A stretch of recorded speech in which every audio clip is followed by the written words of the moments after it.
pas. sababu neno la Mungu haishake. Nous allons nous lever Tutashimama pour le respect des Saintes Écritures. kuheshimia maandiko matakatifu. Je vous donne un commandement nouveau. Nilipatia amri mpya. Aimez-vous les uns les autres. Mpendane wamoja na wengine. Comme Sawa. Jean chapitre 13, Yohana sura yake ya 13 verset 34 mstari wa 34 à 35. mpaka 35. Je vous donne un commandement nouveau. Nilimpatia amri mpya. Aimez-vous les uns les autres. Mpendane wamoja na wengine. Comme Sawa. je vous ai aimé, Niliwapenda. vous aussi, Mwe na mwe. aimez-vous les uns les autres. Mpendane wamoja na wengine. À ceci, Na kwa hii tous, wote, pas seulement les chrétiens, hapana tu wa Kristo, mais tous, lakini wote, toute la race humaine, kabila yote hapa dunia, tous watu connaîtront watajua que vous kusema êtes mes disciples uko wanafunzi wangu si vous avez de l'amour les uns pour les kama autres. tu mnapendana wamoja na wengine. Que Dieu vous bénisse. Mungu apate mbariki. On peut s'asseoir. Unaweza wikala. Je compte sur la prière qui avait été faite. Mimi natumainia maombi yenyewe tulifanya mwanzo. C'est depuis le mercredi que nous partageons ce petit sujet, Tangia mkazi tatu tuko na gawanya hii tungo kidogo, un commandement nouveau. amri mpya. Nous avons tiré ces sujets dans la Bible. Tulitosha mu Biblia hii tungo. C'est ainsi dit le Seigneur. Ni vile Bwana alisema. C'est lui qui a dit au verset 34, Ndicho moja alisema msura yake mstari wa 13 je vous donne un commandement nouveau. Mimi nimepatia amri mpya. Donc par la grâce de Dieu, Kwa neema ya Mungu, ce que je vous prêche ce matin, yenyewe nitamhubiri asubuhi. c'est la parole du Seigneur. Ni neno la Bwana. Nous avions dit, je dois un peu reculer un peu, Mimi nafia kurudia kwa kidogo. pour que nous ayons le même niveau nous tous. Tudi tuwe wote na wazo moja na Le mercredi, j'avais dit ceci, ilisema hivi mkazi tatu.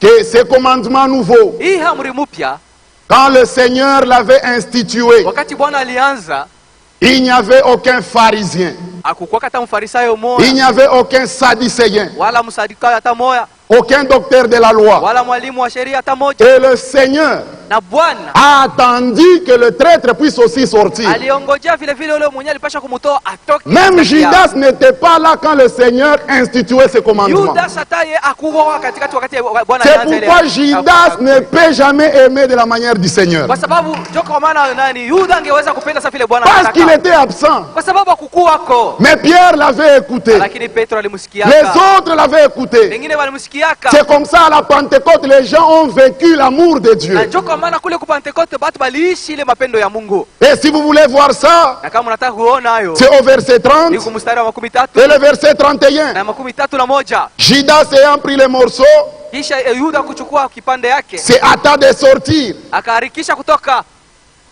Il faisait nuit. Bushiku ulipasha kuingia. Écoutez maintenant. Sasa mshikie. Lorsque Judas fit sortir, Wakati Yuda alitoka, Jésus dit.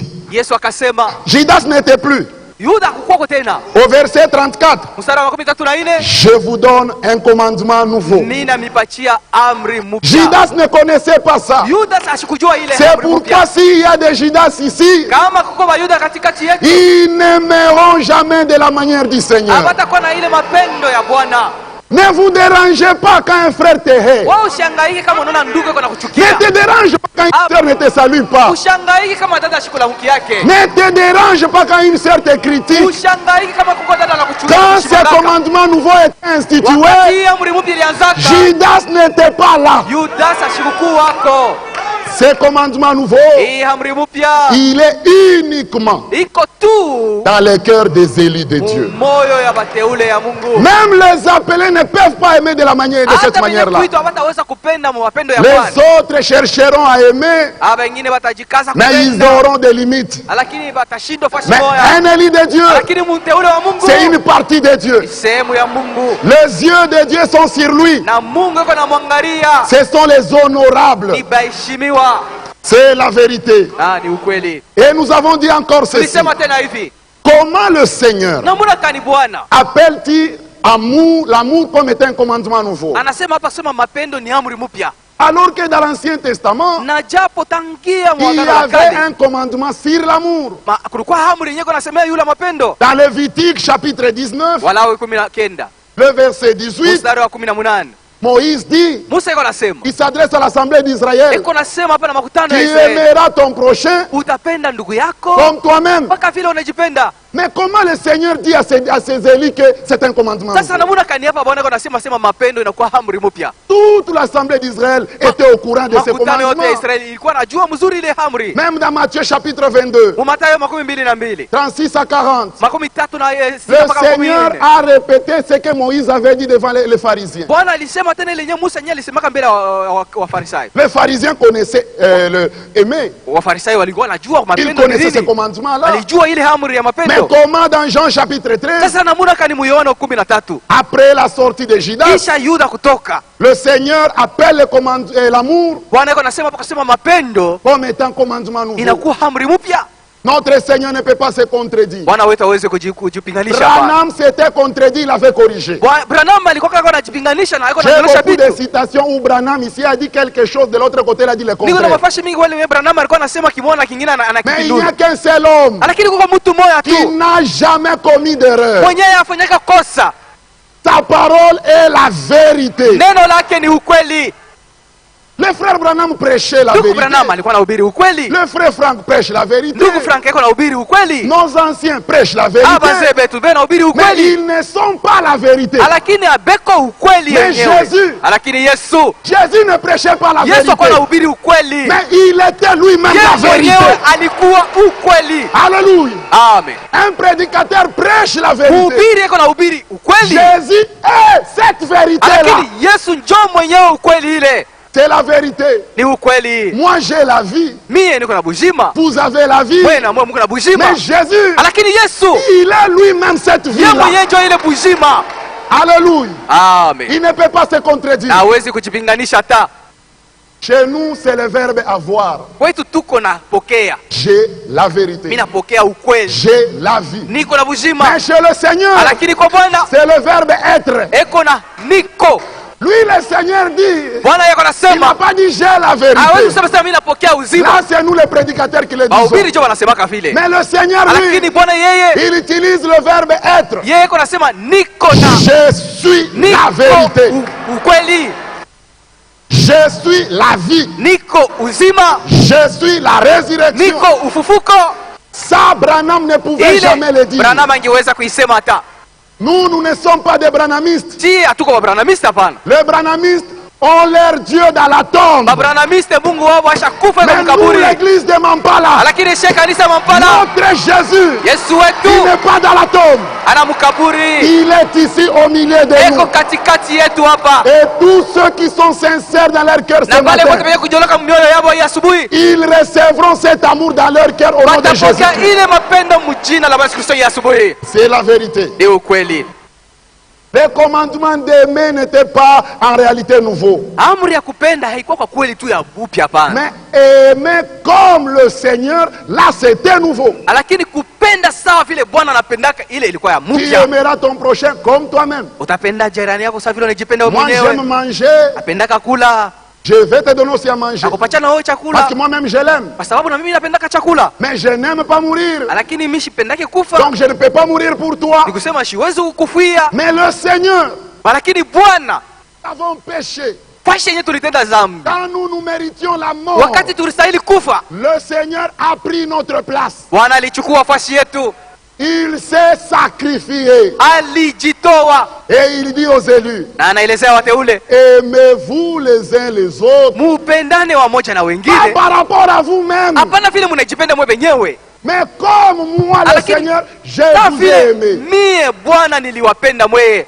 C'est la vérité. Ni ukweli. C'est un amour qui est prêt à se sacrifier Ni pour l'autre. mapendo yenye kwa tayari kwa kujitoa juu ya mwingine. Un amour qui est disposé à perdre sa vie pour l'autre. Mapendo yenye kwa tayari kufa juu ya mwingine. Qui est capable de vivre même pour celui qui le hait. Mapendo yenye kwa tayari kwa kuishi juu hata ule mwenye anauchukia.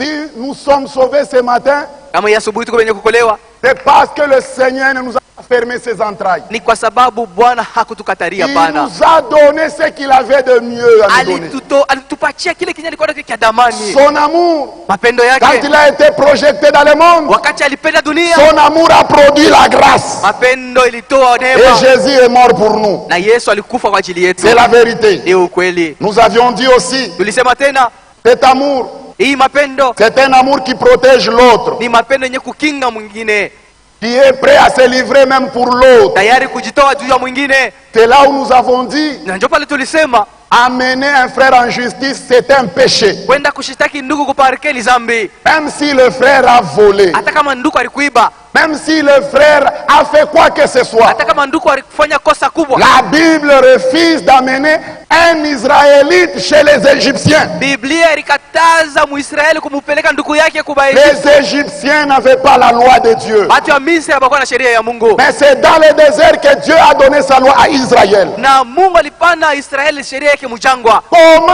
un Israélite commet un dégât? Namuna kani Muisraeli anafanya kosa, Vous vous permettez de traverser la mer Rouge pour l'amener en Égypte, wewe unakamata nguvu yote ya kutambuka bahari nyekundu na kwenda pour kumshtaki qu'il Misri. soit jugé d'après les lois de l'Égypte. Sio bende bakakate mambo yake kufuatana na sheria ya Misri. C'est contraire à la parole de Ile Dieu. iko napinganisha neno la Mungu. Dieu nous a donné de vrais juges. Mungu alitupatia bamzi wa kweli. Nos juges à nous, ils ne se sont pas établis eux-mêmes. Bamzi betu hawakujiweka wao wenyewe, hapana. Les juges du monde, Bamzi ya dunia ils ont fait le droit. beko na barifanya sheria, barifanya droit, Ils ont même triché pour réussir. baribia na kwa masomo kule cha kuweza. Et c'est devant ces gens-là que vous amenez un saint. Na ni mbele ya bale bamzi wa vile joko napeleka mtakatifu. Amener un frère en justice ou une sœur en justice, Kushtaki ndugu kuparke au dada, c'est en d'autres termes traiter nos anciens de fous. Ils ne sont pas capables. kusema unaona hawa bazee wetu kwa sema abawezi kitu na ni babazimu. Paul dit, Anasema il Paulo n'y a anasema pas parmi vous katikati yenu un frère hakuna kwa qui tundu peut donner un jugement entre frères, mwenyewe anaweza kukata kwa mambo yenu, un frère sage ndugu mwenye kwa na hekima. qui peut ignorer qu'ici à Mampala, il n'y a pas la sagesse. Nani mwenyewe ashijua kusema hapa mampala hapa peko hekima?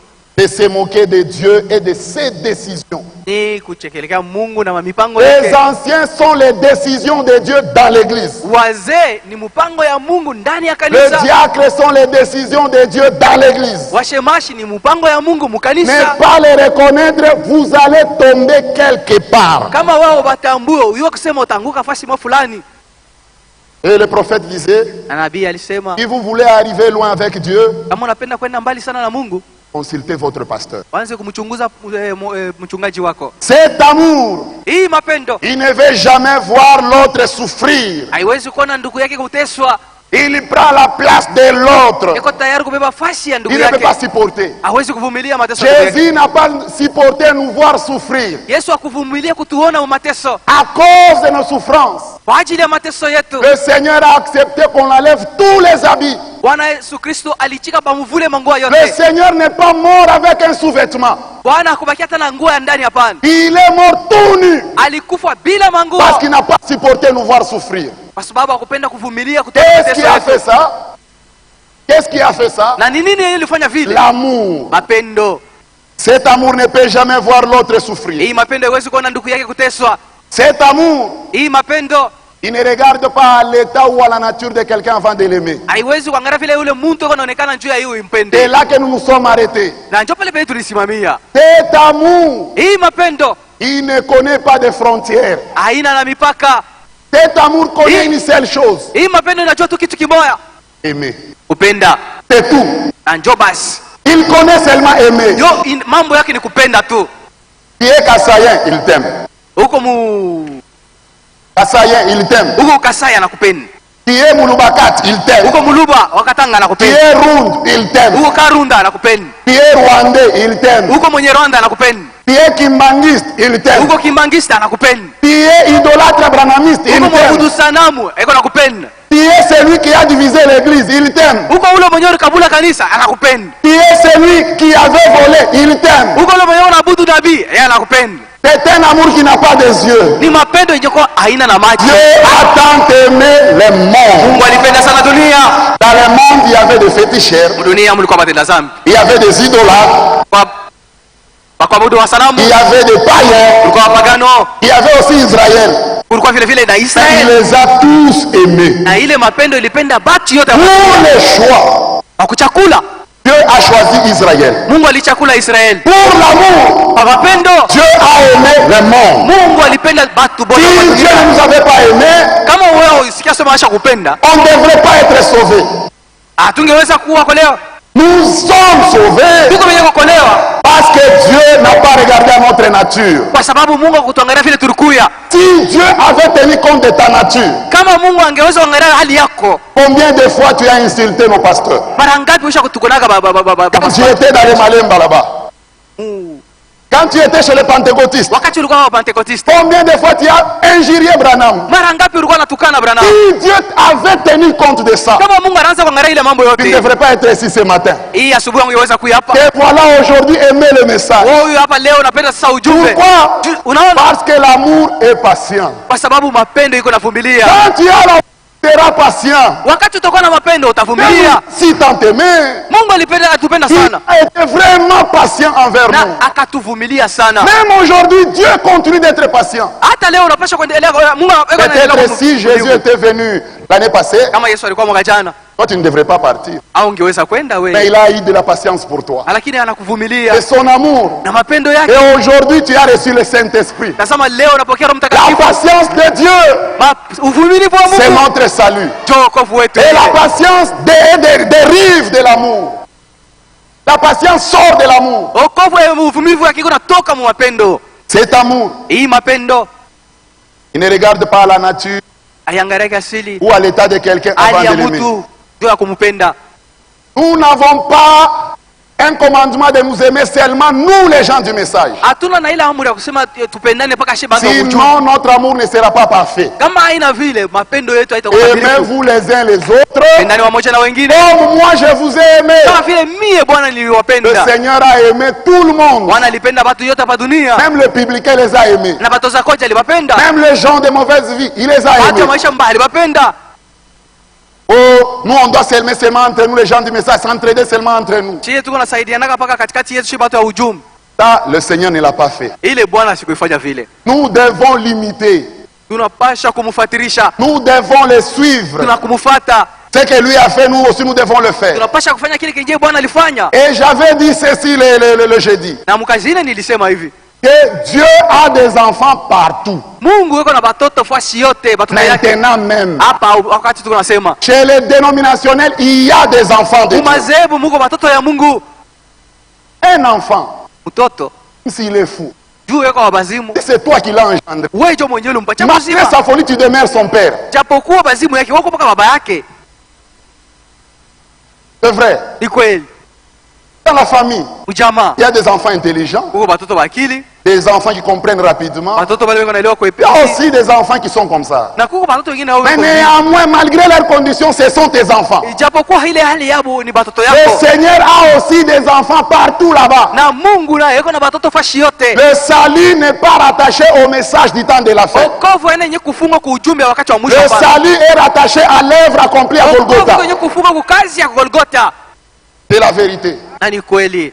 Paul, le premier messager, nous a donné un témoignage. Na Paulo mjumbe wa mataifa yenyewe On alitupatia lui a posé ushuhuda. la question. Alimuuliza, Que faut-il faire pour être sauvé? tutafanya nini njoo ashike kuokolewa? Le premier messager, Na mjumbe wa kwanza, l'apôtre des nations, ule mtume wa mataifa. lui qui a dit, lui qui nous a enseigné Yeye mwenyewe alitufundisha que Dieu jugera le monde d'après son ya évangile. kusema Mungu atasambisha dunia kufuatana na Il injili nous yake. dit, Anatuambia, crois au Seigneur amini Bwana Jésus, Yesu, tu seras sauvé, utaokolewa toi Weye. et toute ta famille. na nyumba yako yote mzima. Ça, c'est le premier témoignage. Njoo ushuhuda ya kwanza. Prenons le deuxième témoignage Ya pili, du dernier prophète des nations. ya nabii wa mwisho wakati wa mwisho. Lui aussi, il nous témoigne quelque chose. Na yeye anatushuhudia kitu moja.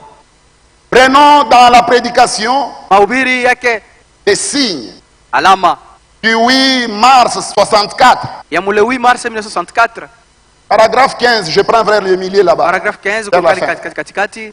Écoutez ce que l'homme de Dieu dit. Usikie vile mtumishi wa Mungu yuko anasema. Mais, Lakini quand je vais vers un homme, wakati niko naenda kwa mtu, que ce soit un prêtre catholique akiwa padri ou quoi encore, au mtu mwingine, s'il est sous le sang, kama yeko chini ya damu, il n'a pas dit s'il est dans le message. akusema kama iko mudamu. Branham nous a dit répétez ce que disent les bandes. Branham alisema kusema muanze kusema paka bila alisema. Moi aussi ce matin, je répète la bande. Na mie asubuhi niko nasoma ile mahubiri alileta.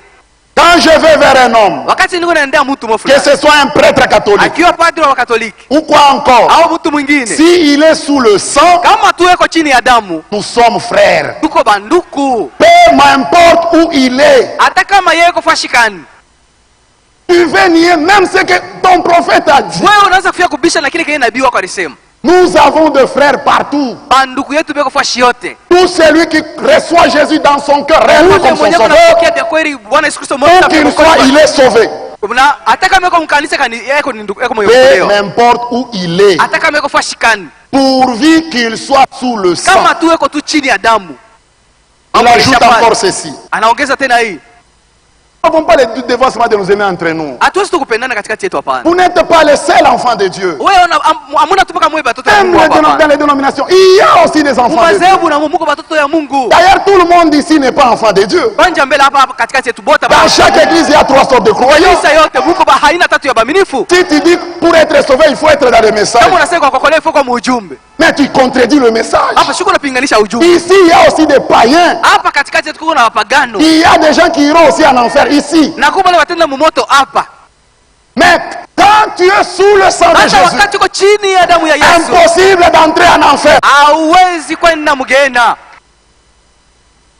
La prédication, Mahubiri, condamnation par représentation. kuhukumiwa kwa mtu mmoja tusimamia. Paragraphes 20, 21 et 24. Paragrafu 20 na 21 24.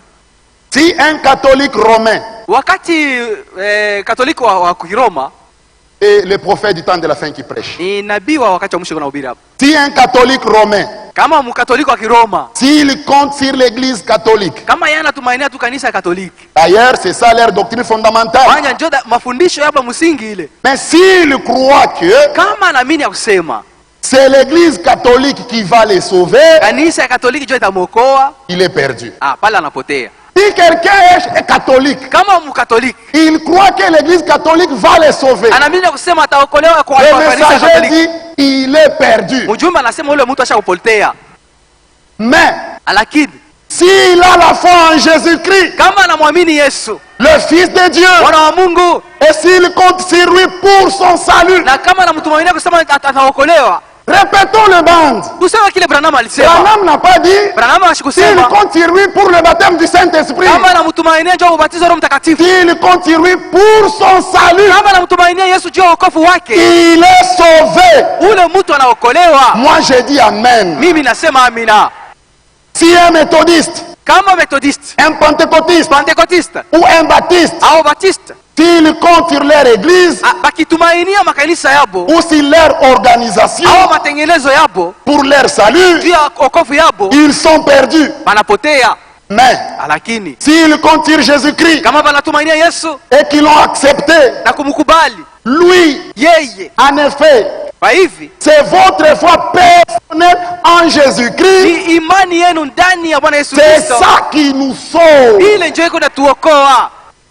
Écoutez, Musikie, la parole de Dieu a existé depuis le commencement, neno la Mungu ilikuwa kutangia mwanzo, depuis l'Ancien Testament. tangia agano la kale, Mais il n'y avait pas la nouvelle naissance. lakini hakukuwa kuzalika jipya.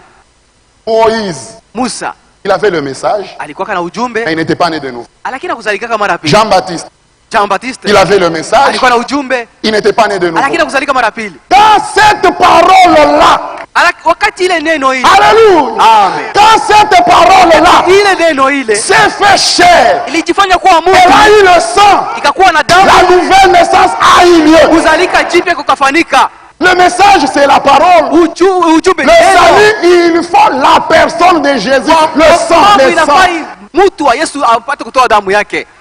Le message Ujumbe court jusqu'au retour du Seigneur. iko pale mpaka wakati Bwana Yesu Kristo Il ne atakuja. faut pas oublier, Usisahau jusque maintenant, Israël n'est pas sauvé. mpaka hivi Israeli hayaokolewa. Qu'est-ce qui va sauver Israël Nini après l'enlèvement? itaokoa Israeli kisha kunyakuliwa kwa kanisa? Lisez les brochures. Usome mahubiri ya Abraham. Élie et Moïse Elia na Musa ont amené Israël watapeleka Israeli à l'expiation de Golgotha. kuondolewa kwa dhambi ngambo ya Golgota. Golgota a sauvé ceux de l'Ancien Testament. iliokoa watu wa agano la kale.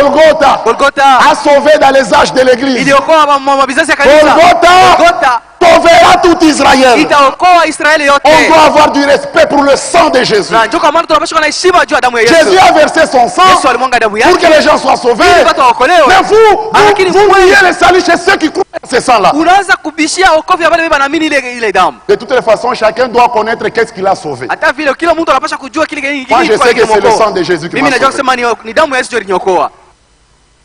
Et ceci est sur bande magnétique. Na hii iko mabanzi ya mahubiri. On enregistre maintenant même. Leo nakamata hapa sasa hapa ile mahubiri. Alors je vais m'assurer que tout le monde comprend bien. Na hapa mimi napenda nihakikisha kusema bantu bote Le prophète banaelewa. attire notre attention. Hapa nani nabii anapenda Paragraphe 24. kuvuta angalisho wetu. Kipande 24. Je crois que Mimi naamini kusema chacun de vous, kila mmoja wetu, que vous soyez catholique, uwe mkatoliki, protestant, uwe protestant, juif Uyuda ou quoi que ce soit, au nani yoyote, si vous comptez sur Christ kama tu unatumainia Kristo et que vous l'avez accepté na kumkubali comme votre sauveur kama personnel, mwokozi wako wa pekee, vous êtes sauvé. unaokolewa. Car Kwa maana c'est par la foi que nous sommes sauvés. tunaokolewa kwa imani, C'est par la grâce. kwa neema. Écoutez maintenant la conclusion. Mshike sasa vile anamaliza. Et alors, Na pale nos églises, makanisa hii yetu, nos églises, makanisa hii yetu, nos églises là, ile makanisa les ile églises auxquelles nous sommes affiliés, mule mwenyewe tunaingiaka, ça ne comptera pas beaucoup. haitakuwa na mafaa sana. Pour être sauvé, il faut être dans les messages. Il Oh, faut être kwa dans les... kuokolewa kwa Non. mjumba pana. Pour le salut, nos églises ne comptent pas Kwa beaucoup. kuokolewa makanisa yetu haina na mafaa. Pour le salut, l'œuvre de Golgotha compte beaucoup. Kwa kuokolewa kazi ya Golgotha jiko na mafaa sana. Je termine par les témoignages de frère Franck. Tunamaliza na ushuhuda wa ndugu Frank. Même si je ne veux pas avancer, Dieu sait pourquoi il insiste. Hata kama mimi siendelee, mimi najua nini Mungu anatia mkazo. Dans la prédication, Mahubiri d'abord la repentance. kwanja toba Prêché le 2 novembre 1985. ilihubiriwa le 2 Novembre 1985, À la page 8, page ya 8, vers le milieu. pakachikachi, Et mercredi, page 3. je l'ai déjà un peu dit.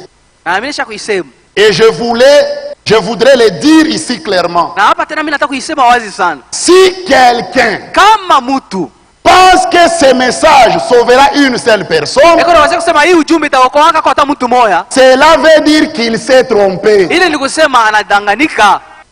Toi qui crois que le message sauvera une seule personne, Wewe mwenyewe kuamini kusema ujumbe itaokoa kwa hata et mtu lui qui moja, t'a enseigné la doctrine, il dit tu te trompes. ule mwenyewe alikufundisha mafundisho anasema unadanganyika. C'est vrai. Ni kweli. Le salut Wokovu vient seulement du Seigneur inatokea tu kwa Bwana qui a répandu son sang sur la croix. aliyemwanga damu yake kumsalaba. Le message, en réalité, le message de Frère Branham a commencé en 63. ilianja mu 1963 ya ndugu na pamoja na ndugu Branham.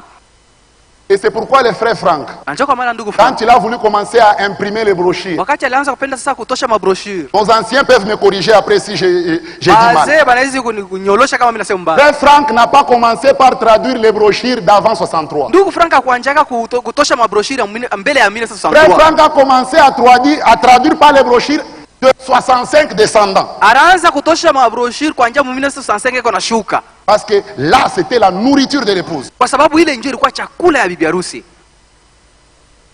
Il ne faut pas oublier que Branham avait des phases dans son ministère. Mshisabu kusema Branham alikuwa na mabipande mtumishi yake.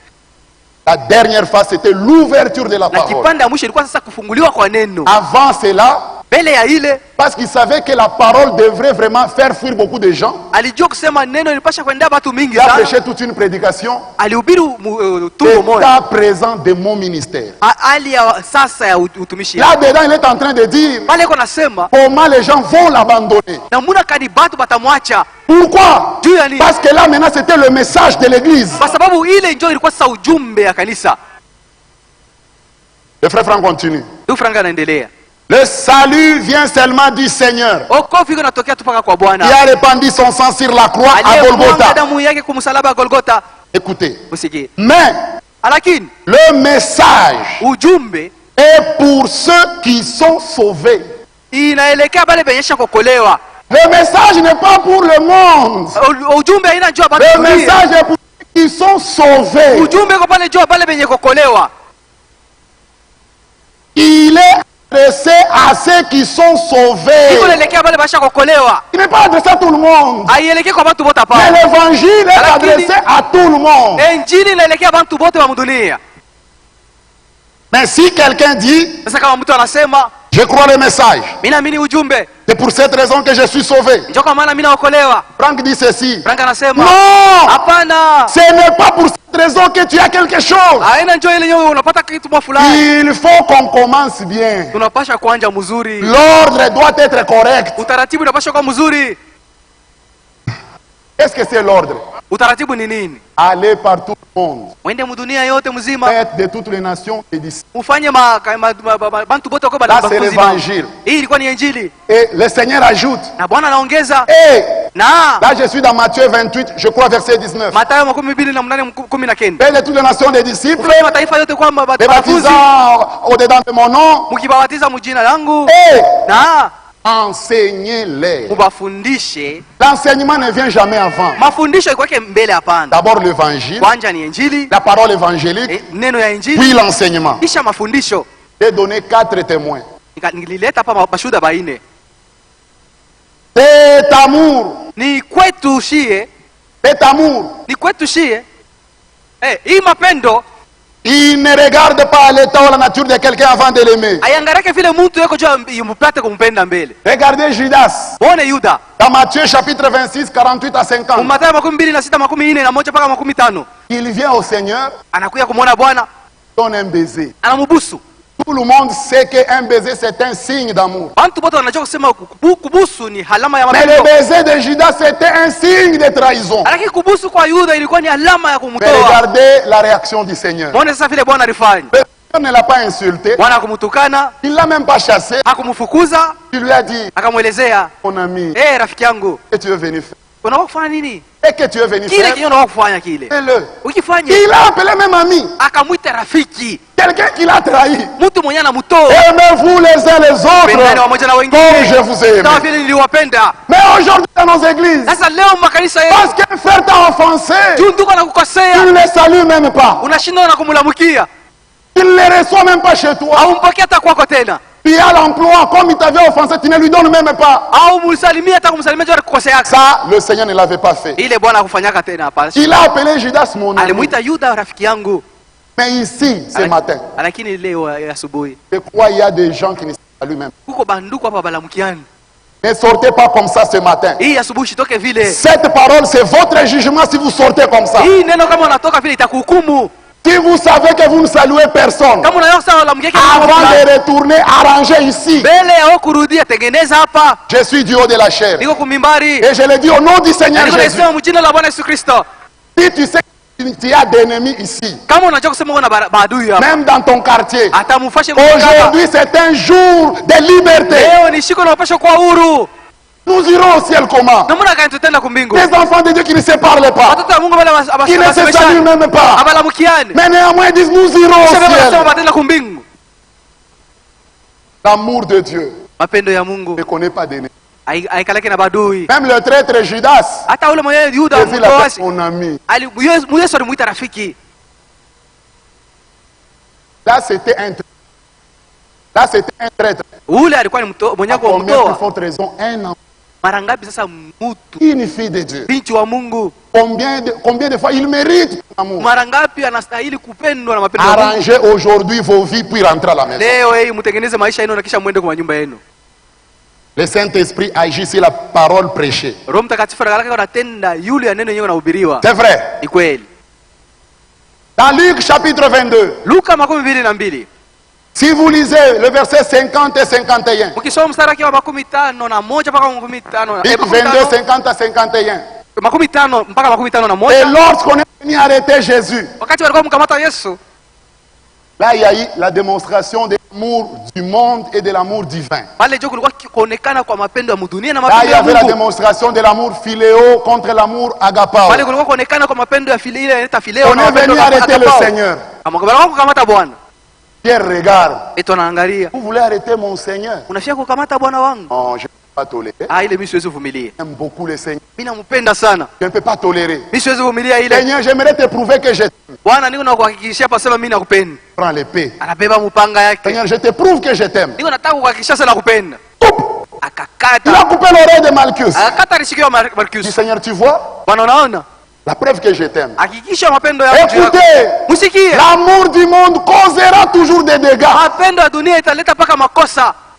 Toi, pour ta femme, tu peux faire arrêter quelqu'un. Wewe juu ya bibi yako unaweza kukamatisha na mtu. C'est normal, c'est ta femme. Ni kawaida Tellement ni que bibi tu yako. l'aimes, Unampenda. tu ne peux pas accepter que notre homme puisse être derrière elle. Hauwezi kuchika mtu mwingine amfuate. Cet amour-là est naturel. Ile mapendo yako ile ni ya mwili. L'amour de ta femme peut te pousser à amener celui-là au cachot. Mapendo ya nyoko na bibi yako unaweza kufikisha ule mmoja unamfuata. Peut te pousser à se rebeller, à se diviser même avec ta famille. Inaweza hata kukuachanisha na jamaa yako. Là, c'est l'amour du monde. Ile ndio mapendo ya Un amour dunia. naturel. Mapendo ya mwili. Le Seigneur, Bwana, l'amour, mapendo. il était là, il a regardé. Alikuwa pale anaangalia. Il a grondé Pierre. Akamkemea Petro. Lisez là-bas. Musomo. Il dit, laissez, Asema acha. arrêtez. Usiwamishe. L'amour divin Mapendo ya Mungu. est allé ramasser l'oreille. Kenda kulokota lisikio. Les dégâts qui étaient déjà causés. Makosa yenyewe alikosha kufanya ile. Il a ramassé les dégâts. Akalokota makosa. Il a réparé les dégâts. Kuitengeneza. L'amour divin répare toujours les Mapendo dégâts. ya Mungu ndio yanatengeneza makosa. L'amour du monde cause toujours des dégâts. Mapendo ya dunia yeye inaleta toujours makosa. Si tu as l'amour de Dieu en toi, Kama una mapendo ya Mungu ndani il yako, ne causera jamais de dégâts. haitaleta makosa hapana. Pourquoi certains prédicateurs divisent les églises? Juu nini mahubiri mengine bado nakabula makanisa? Ils n'ont pas l'amour divin en eux. Ni kwa sababu wanakosa mapendo ya Mungu ndani yao. La division, c'est un dégât. Kukabula ni kukosa. C'est un scandale. Mbaya. Si ces prédicateurs avaient l'amour, Kama ule mhubiri alikuwa na mapendo, il agira comme cette femme-là du temps de Salomon. alipasha fasa vile ule mwanamke wakati ya Salomo. Lorsqu'on devrait diviser l'enfant en deux, Akaanza fia kukabula mtoto pakachi. cette femme-là qui était la vraie mère, Ule mama wa kweli elle a senti l'amour en elle. akasikia ndani yake Il mapendo. dit, vaut mieux Akasema heri que je reste sans enfant, nibakie bila mtoto. mais que je puisse voir l'enfant vivre. Lakini nimuone huyo mtoto Un anaishi. vrai prédicateur envoyé de Dieu. Mhubiri wa kweli ule Mungu alituma. Même si il voit des choses contraires dans l'église, Hata kama unaona vitu viendeke mkanisa. l'esprit les pousse à diviser l'église. Roho haiwezi kusukuma Il kukabula doit kanisa. agir comme cette femme-là. Anapasha kutenda safi ule mwanamke. Si je reste ici, je vais causer des dégâts. Kama mimi nabaki hapa mimi tafanya Vaut bubaya. mieux que je me retire dans le calme. Heri basi niende nijikokote tu langu Comme nijendee. j'aime cette église, Hivi mimi napendaka hii kanisa. je voyage même pour Kambov, aller Niende vivre kubasha là-bas. taku kambovu. Mais s'il n'a pas l'amour en lui, Kama anakosa mapendo ndani il yake. regardera, moi aussi je dois prendre un morceau. Sema mimi hapa sasa nabeba kipande. Comme si l'église était un gâteau. Kama vile kanisa linakuwa safi mkate. Divisez bien le corps du Seigneur. Kukabula mwili wa Bwana. Tu les rencontreras ces jours-là au jugement. Yose shiko bisambo utakutanaka naye. Pourquoi diviser les disciples de Jésus? Juu ya nini unapenda kuachanisha watoto ya wanafunzi ya Yesu? Un vrai prédicateur envoyé de Dieu, Mhubiri wa kweli mwenye Mungu alituma. il ne divisera jamais l'église. Hawezi kukabula kanisa kamwe. Je ne connais pas ce cas dans la Bible. Je ne connais pas ce cas-là dans la Bible. Mimi shaona ile mambo mu Biblia. Mais je connais un autre cas contraire. Lakini mimi najua yenyewe iko napinganisha na ile Le cas de Corée. mambo ya Korea. Corée avait divisé l'assemblée Korea d'Israël. alikabulaka kanisa ya Mungu. Mais pas un vrai envoyé de Dieu. Hapana, mwenye Mungu alituma wa kweli. Et Franck est en train de dire, Na Frank iko nasema, je n'ai jamais été auteur d'une division dans une ville quelconque. mimi shachokozaka kukabula kwa kanisa hata moja Je mudunia. n'ai jamais divisé une église dans une Mimi ville. shachokozaka hata kukabula kwa kanisa hata Si moja. moi aussi je suis un vrai ministre et a le même esprit que Franck, Kama mimi mtumishi wa Mungu wa kweli na mwenye kwa na je dois avoir le même témoignage que Franck. Mimi napaswa na ile ushuhuda mmoja na Frank. Il y a beaucoup de prédicateurs qui ont déjà le sang entre leurs mains. Wahubiri wa mingi washa wana damu mikono yabo. Ils ont déjà divisé le corps du Seigneur. Washa kukabula mwili wa Bwana. Et ça là s'arrêtera à toi. Na ile damu ile itakuwa kwa mikono yako. Respectons l'église de Dieu. Heshimie kanisa ya Mungu. Si tu n'as pas d'argent, va vendre même le braise. Kama unakosa frank, uende kausha hata makala. Laissez l'église de Dieu en paix. Acha kanisa ya Mungu msalama. Ce n'est pas toi qui les as sauvés. Haina wewe ndio kwa kanisa. Ces gens ici ont coûté la mort du Seigneur. Hapa watu bako na bei ya lufu ya Bwana. Tu viens, tu divises. Unakuwa unabakabula. Les autres, quand ils ont commencé cette église, Wengine wakati wanaanza kanisa, ils ont peiné. baliteswa sana. Ils ont souffert. Baliteswa Il y kabisa. a eu des privations pour Balijibiwa que vitu. l'église soit Juu ya stable. kanisa isimame Toi, hivyo. tu quittes si c'est où? Sasa wanatokea kama ni watu. Tu viens, Unakuya, coupe le morceau. unakuwa unakata kwa kipande. C'est pourquoi vous voyez beaucoup de pasteurs nous quittent. Ndio unaona mapastori mingi bena kufa mbele Un wakati. autre ne supporte pas ça. Juu Mungu ashipenda kuvumilia ile. Et il commence à, il y a maintenant c'est l'hypertension, c'est l'hypertension. Na leo banakuwa na hypertension, mamalari mingi. Tu rencontreras ces sangs-là au jour, ce Uyo jour-là. kusema hii damu utaikuta siku moja. Dans la prédication, l'amour divin et la grâce souveraine. Mahubiri mapendo ya Mungu, neema ya juu sana. Paragraphe 12. Kipande cha 12. Le frère Branham dit ceci. Ndugu Branham anasema hivi. Si le Seigneur Jésus Kama Bwana Yesu s'est né à l'estrade ce soir angesimama kwa mimbari magharibi et qu'il me regardait en face, na kunyangalia mbele. donc il regarde Branham en face Mwangalia Branham mumacho et disait, na kusema, Branham, je vais te donner ce que tu choisiras. Mimi nitakupatia kile wewe utachakula. Tu peux être une personne importante, unaweza kuwa mtu wa lazima, un grand prédicateur. unaweza kuwa mhubiri mkubwa. Je te donnerai les dons de prêcher l'évangile. Mimi nitakupatia zawadi ya kuhubiri injili. Ou je te donnerai les dons d'enseigner la parole. Au zawadi ya kuhubiri neno. Ou je te donnerai les dons de guérison divine. Au zawadi ya kutunza watu. Donc quelqu'un a le sida, tu imposes comme ça, il est guéri. Mtu mwenyewe yuko na sida unamponya. Il dit si tu demandes ça, je vais te donner. Anasema kama unataka ile zawadi vile nitakupatia hayo. Je te donnerai les dons de prophétie. Nitakupatia zawadi ya kutabiri. Donc quand toi tu prophétises, wakati uko unatabiri, il y a accomplissement à la lettre. Ile matabiri yako iko natimilika Il kabisa. dit je te donnerai cela. Nitakupatia hayo. Ou je ferai de toi un prophète. Nitakufanya kuwa nabii mkubwa. Ou je te donnerai n'importe quel don excellent de la foi. Aizuru zawadi gani ya damani sana ya imani. Mais lakini alors pale je vais te priver l'amour. Nitakuima mapendo. Tu dois choisir. Wewe chakula tu. Soit je te donnerai l'amour au nikupe mapendo et te priverai de ses dons. Na kukuima hii mazawadi yote. Branham dit si le Seigneur me posait cette question. Kama Bwana anaweza kuniuliza ile ulizo vile. Frère, nous tous nous avons besoin de la guérison divine. Mandugu, shibo tuna lazima ya matunzo ya Mungu. Nous avons besoin quand nous imposons les mots malades, les malades sont guéris. Tuna lazima kuwekea wagonjwa mikono na wanapona. Nous avons besoin d'avoir des vraies prophéties. Tuna lazima matabiri ya kweli. Surtout nous les prédicateurs, nous avons besoin quand tu prêches. Vous voyez la l'onction. Watu wanahubiri, watu wanaona mafuta yanashuka. Branham lui dit ceci. Branham yeye anasema hivi. Écoutez sa réponse. Mshike jibu yake. Je dirais, nitasema, Seigneur, Bwana, prends tous les dons. Wewe beba tu mazawadi yote. Prends tous les dons. Beba mazawadi yote. Oh, guérison divine. Oh, prédication. Oh, mahubiri. Prends tous les dons. Wewe bebe yote. Laisse-moi avoir l'amour. Unyache kwa tuna mapendo. L'amour est plus grand. Mapendo ni kubwa sana. L'amour est plus grand que le fait d'être un prédicateur. Mapendo ni kubwa kushinda mazawadi ya uhubiri. Être un prédicateur, ça ne signifie pas que tu entreras au ciel. Uhubiri ana njoo itakuingisha kumbingu. Pour entrer au ciel, il faut avoir cet amour. Inafaa kuwa na hii mapendo. C'est pourquoi Branham dit, Seigneur, prends tous les dons. Laisse-moi avoir l'amour. Car peu importe combien de dons nous avons, ils ne nous serviront à rien à moins que l'amour de Dieu soit le motif derrière les dons. Si l'amour n'est pas derrière un prédicateur, c'est là où le prédicateur divise l'église. C'est là où le prédicateur combat les pasteurs. C'est là où le prédicateur attaque notre prédicateur de la chair.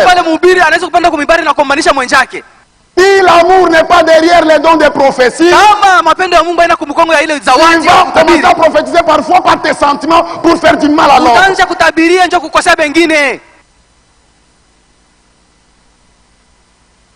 Nous devons avoir l'amour.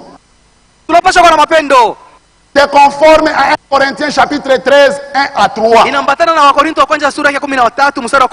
je parlerai la langue des hommes et des anges, mais si je n'ai pas l'amour, je ne suis rien. Quand j'aurai même la foi pour transporter les montagnes, donc toi tu crois même qu'il m'a si bien déplacé. Si tu n'as pas l'amour, tu n'es rien. Mon frère, ma soeur, ne te dérange pas parce que tu n'as pas les dons de prophétie. Ne te dérange pas parce que tu n'as pas les dons ministériels. Dérange-toi si tu manques l'amour de Dieu. C'est la vérité.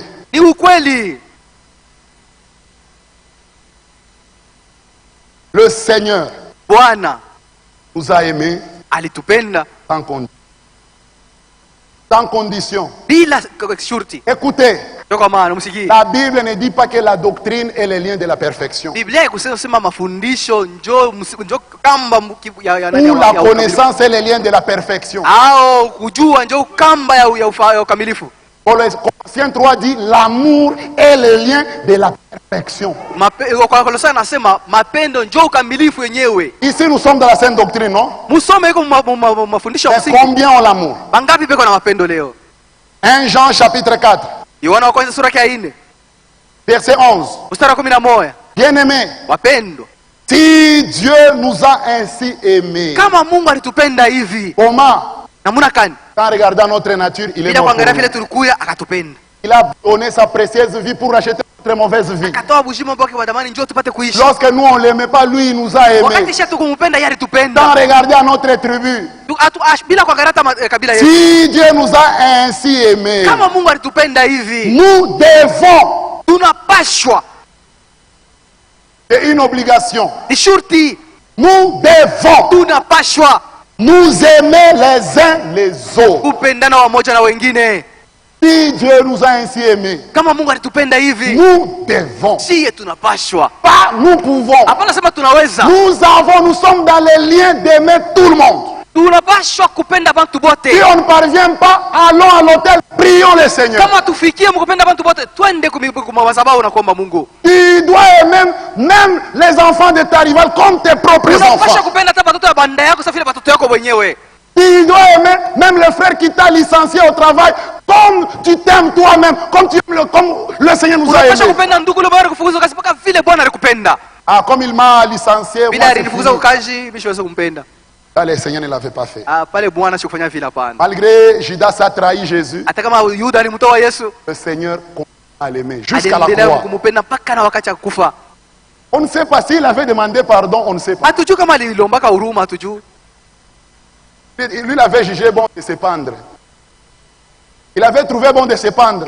Alionaka mzuri asema ni mzuri tu nijitundike. On ne sait pas s'il avait demandé pardon. Hatujui kama yeye alilombaka huruma hapana. Nous devons Tunapashwa aussi nous aimer les uns les autres. kupendana wamoja na wengine. Comment je peux dire que j'aime Jésus, mais je n'aime pas l'enfant de Jésus? Na mbona karibia kusema napenda Yesu na mimi sipende mtoto wa Yesu? Seigneur Dieu, je t'aime beaucoup. Bwana Mungu mimi nakupenda. Et cette sœur-là, tu la critiques journalièrement. Lakini kila siku wewe huko nashimanga ule dada ule. Tu l'attaques, tu ne la salues pas. Au amulamukia yake hata kumlamukia. Comment tu peux dire que tu parles au Seigneur Na mbona kaniko nasema wewe unaombaka Mungu si tu ne parles pas à un frère ou une sœur ici? kama usumbura yake kwa ndugu mwa fulani au dada?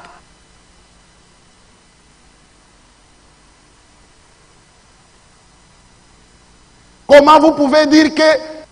Comment tu peux dire que tu parles au Seigneur, Na mbona kaniko nasema unasumbura yake na Mungu? mais tu ne parles pas aux enfants de Dieu qui sont ici? Lakini batoto ya Mungu wenye kuwa hapa usumbura yake nabo. C'est un mensonge. Ile ni bongo. Tu trompes. Huko na landa. Si Dieu que tu ne vois pas, Kama Mungu ule mwenyewe uone. si le frère que tu vois, tu ne l'aimes pas, Kama ndugu mwenyewe uko naona umpende. comment tu peux aimer le Dieu invisible? Na mbona kanuni hizi kupenda Mungu Mungu jamais mwenyewe vu. uone. Dieu n'a pas de besoin. Mungu ana lazima, Il n'a pas de besoin. ana lazima Mais les enfants de Dieu ont des besoins. batoto ya Mungu biko na lazima. Dieu est le tout suffisant. Mungu anaacha kujeneza kabisa. Mais les enfants de Dieu manquent. Batoto ya Mungu banaweza kuwa mlazima kitu fulani, banakosa kitu fulani. C'est vrai. Ni kweli. On ne peut pas tromper Dieu. Hawezi kudanganya Mungu. C'est la vérité. Ni ukweli. Regardez ce que le Seigneur dit. Mshike kile Bwana anasema. Dans Jean chapitre 15. Yohana 19:5. Dans Jean chapitre 15. Yohana 15.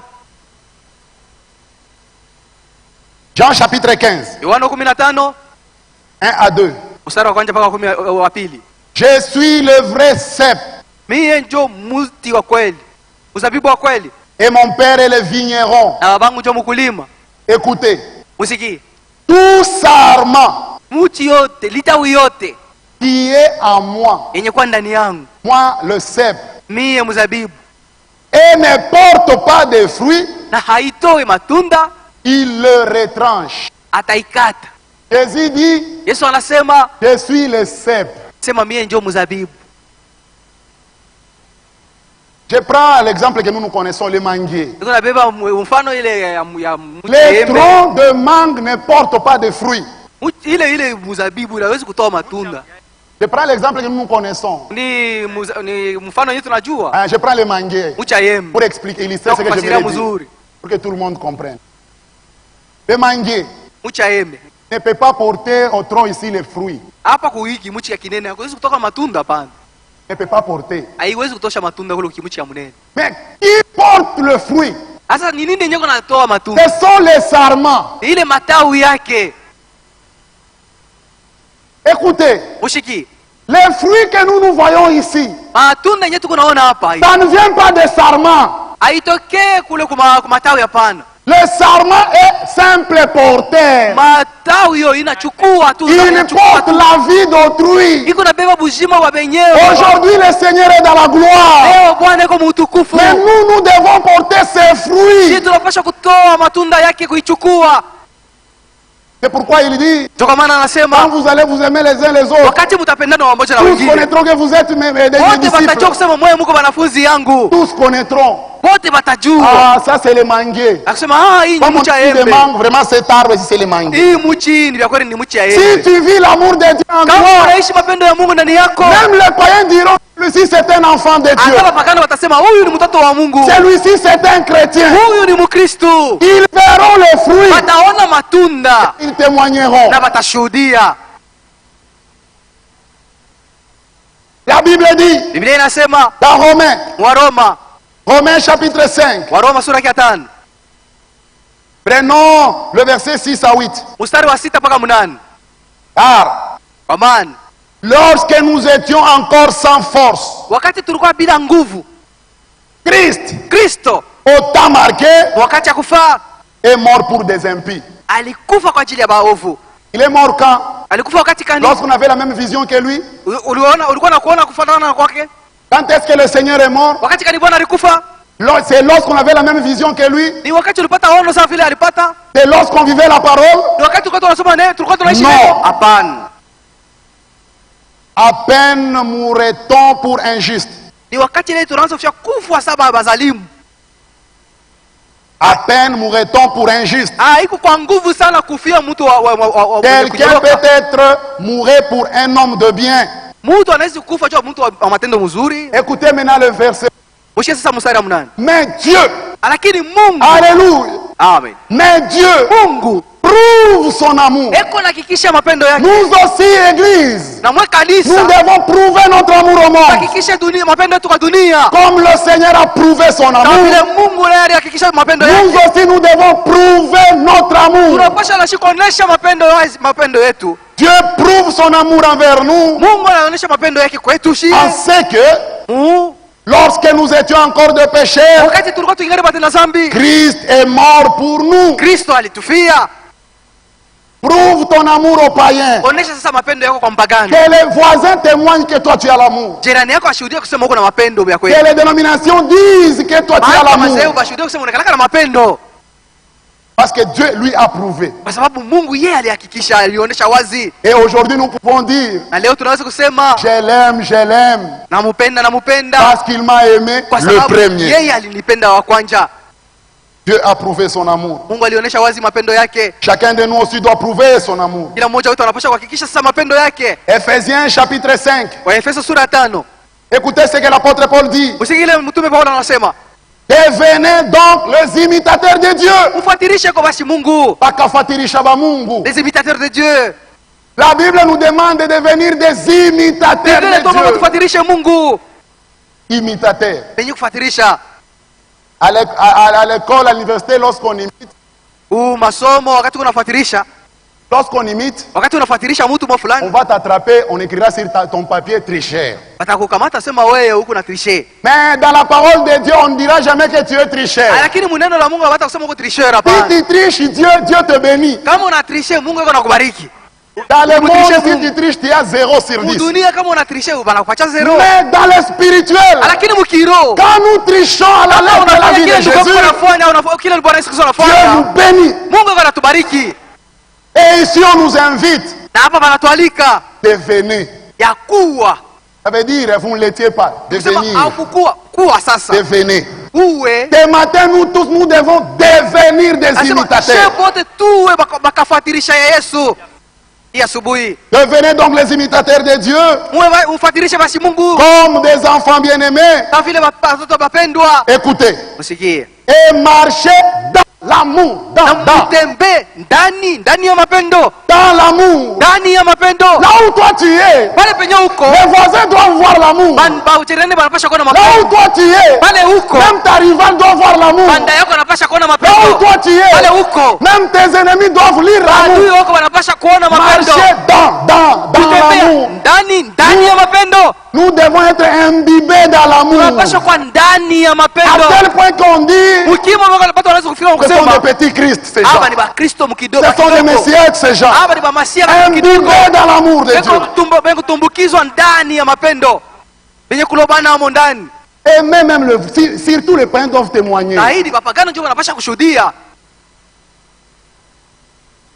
Devenez donc les imitateurs de Dieu, comme des enfants bien-aimés, et marchez dans l'amour.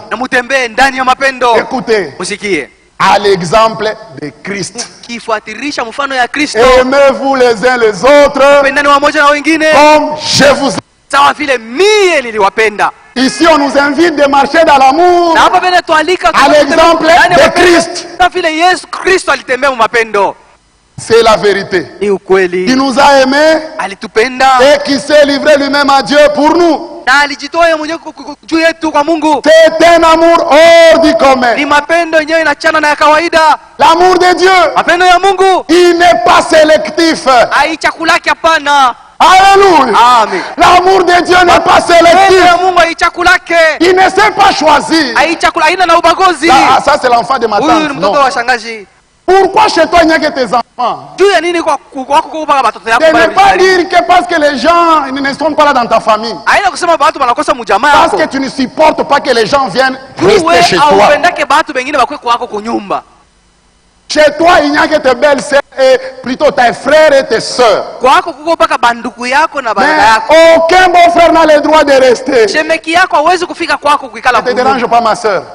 Le sang coule. Viens à l'hôtel et implore la grâce du Seigneur. Les sorciers, c'est la famille de ton mari. Chez toi,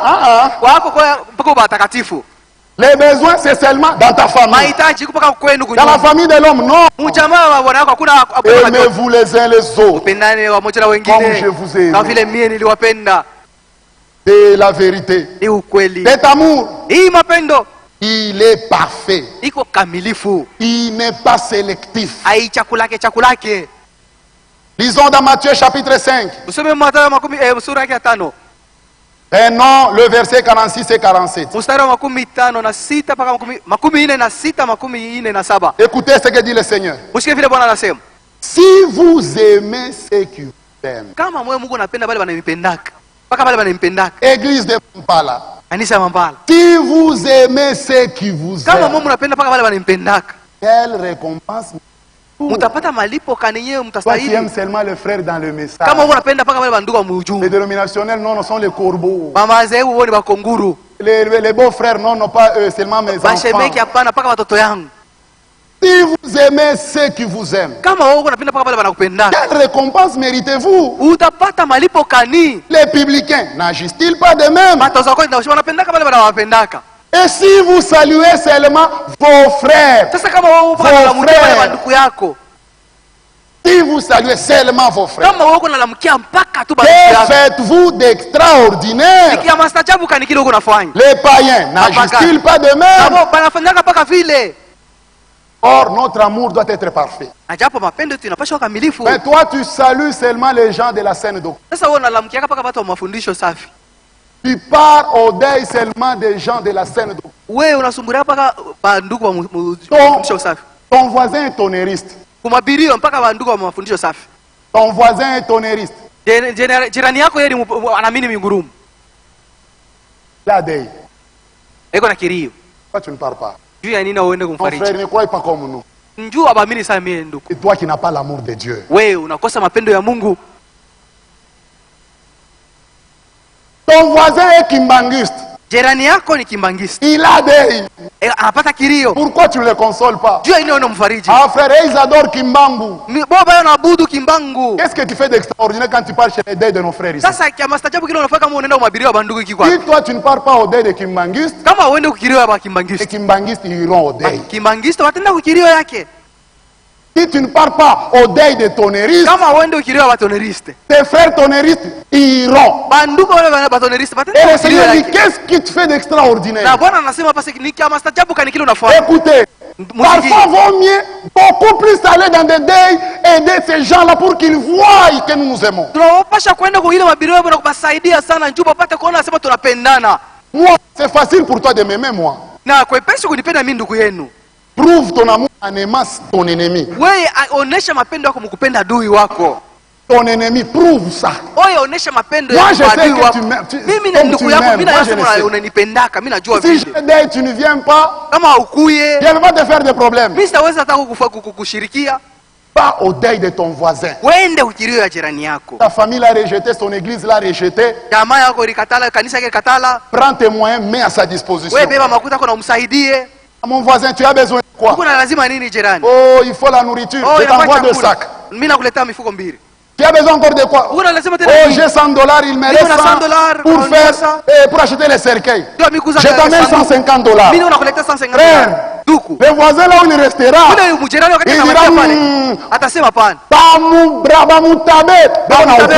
Ils ont la vérité. Iro babranamisi wanapendanaka. Atasema babranamisi le branamisi sema. Comme il nous appelle. Ndio wanatutaka.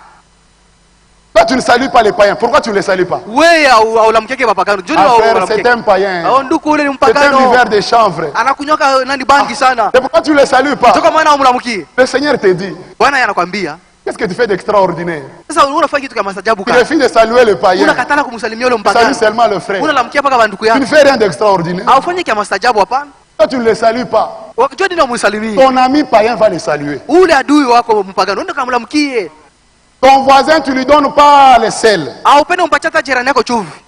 Mais si c'est la sœur en Christ qui vient demander le sel, kutafuta chumvi. là le sel sort. Pale chumvi unampa Qu'est-ce que tu unaitosha. fais d'extraordinaire? Kama maajabu kaniko unafanya pale. Même le fumeur.